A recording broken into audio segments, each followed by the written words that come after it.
Joining us now is Congresswoman Lisa McClain from the 10th District. Good morning. How are you? Hey, I'm well. How are you? I'm doing well. I've been following this little drama in Washington, D.C. I know people back here in your district would like to get some roads fixed, stop some of the flooding, make sure the lights are all on, some of this infrastructure that actually needs to get done. But it seems like we can't get the money we need because of the money that some people want. And you're spot on. I mean, right now what's happening is the progressives are holding tough on, we're voting on the 3-5 bill first, and we're not voting on the bipartisan infrastructure bill. So they have their heels dug in, and right now it looks like a circular firing squad. I mean, we came back on Monday night. We were supposed to have votes. We didn't have votes on Monday night. We motioned to adjourn Monday night. I have no idea if we're going to even vote today. Let's not forget the government runs out of money tomorrow night, right after midnight.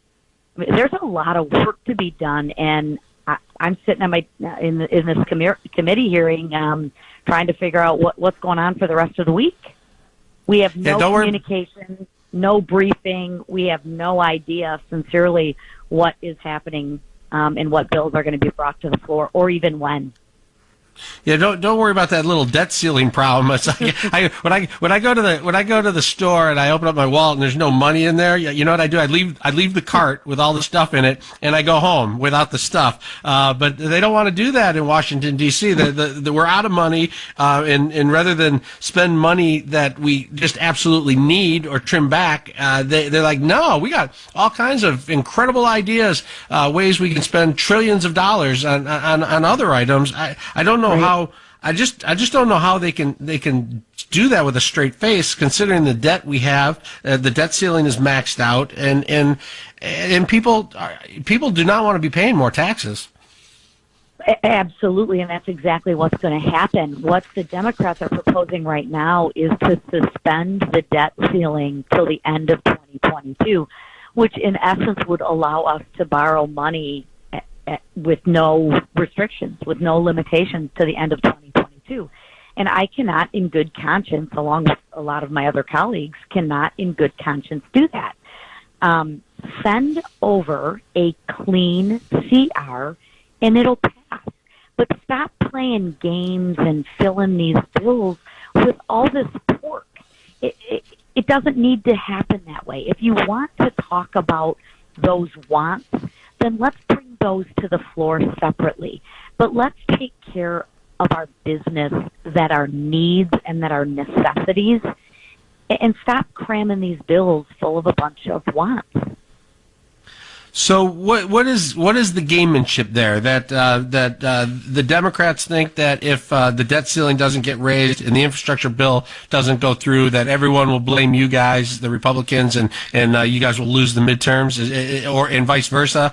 If you guys hold off and don't give in on the $3.5 trillion safety net bill, that people will blame the Democrats and they will lose the midterms. Is this what it's all about? Holding power in the midterms, or do we ever try and get the country going in the right direction? What I think it's about is we've always had the extremes. Both parties have their extremes, but never before in the history of our country have the extremes ran the party, and that's what you're seeing right now with the progressives. I mean, it used to be, I would say the bulk of people got together and they negotiated and they would give and take. Right now, you have the socialists. You have the progressives who want to turn this country into a socialist nation with a lot of power. And right now, they're playing their hand and they are flexing their muscles. And that's what's going on right now. What happens to the country if we just say, fine, suspend the debt ceiling, spend as much as you want? The $3.5 trillion is a great starting point. Let's spend $30.5 trillion and just give everybody everything they want. What happens to the country if we don't put any limits on our spending? The same thing that would happen in your household. that would be great for a really short period of time, and then all of a sudden your household would implode, and you'd have to claim bankruptcy, and you'd lose everything you have. And that's exactly what's at stake right now with this country if we pass all of these entitlement programs. I mean, it's $3.5 trillion. I mean, I got to be honest, I had to educate myself on what $1 trillion was and the difference between $1 trillion and $1 billion. It's almost incomprehensible. But the same thing happens in government that would happen in your household. You're fine right up until the day you're not. And the U.S. dollar doesn't become the world currency and we're beholden to China. That's the road we're on. That's a very, very dangerous road. So what is going to happen? What needs to play out? Do the Democrats need to say, look, we're going to pass both of these things one way or another. We'll lop off $1 trillion of it. Could something like that happen? Well, you know, anything is possible. And I wish I had a crystal ball and could tell you what the Democrats are going to do right now.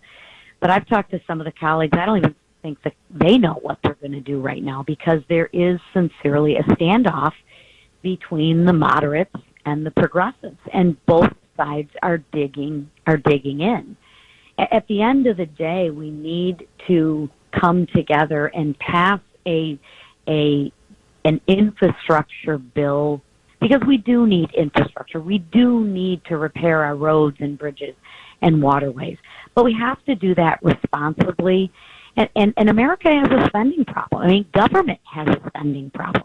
There's no consequences to them spending money after money after money. And at some point in time, you have to stand up and say, we have a spending problem. We have to begin to live within our means.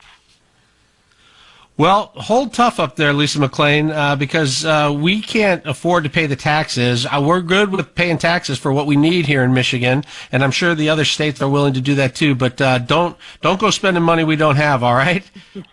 That's a deal. All right. Appreciate your time. Have a good day.